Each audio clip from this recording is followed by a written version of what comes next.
ជំរាបសួរទៅចំណុះគ្នាបាទសម្រាប់ចាស់ជីវកម្មដែលកំពុងតែស្វែងរកជាមួយនឹងម៉ាស៊ីនភ្លើងបាទកម្លាំង250 kVA បាទដែលជាប្រភេទក្បាលម៉ាស៊ីនគូមីនណាបាទយើងមាននៅក្នុងស្តុកមួយគ្រាប់ហើយពណ៌ក្រហមបាទចឹងសម្រាប់អតិជនដែលត្រូវការជាមួយនឹងម៉ាស៊ីនភ្លើងបាទកម្លាំង250 kVA ណាបាទដែលជាប្រភេទម៉ាស៊ីនភ្លើងមកទឹកបាទប៉ុន្តែស្អាតដូចថ្មីអញ្ចឹងណាបាទម៉ាស៊ីនភ្លើងនេះគឺប្រភេទក្បាលម៉ាស៊ីនគូមីនបាទអញ្ចឹងអតិជនអាចមើលសភាពម៉ាស៊ីនបានបាទគឺនៅស្អាតខ្លាំងបាទសភាពម៉ាស៊ីនគឺ 90% ទៅ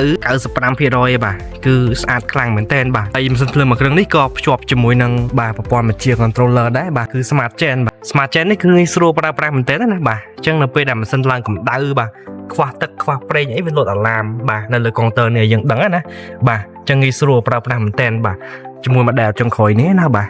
អញ្ចឹងសម្រាប់អតិជនដែលត្រូវការជាមួយនឹងម៉ាស៊ីនភ្លើងបាទកម្លាំង250 kVA ដែលជាប្រភេទក្បាលម៉ាស៊ីនគូមីន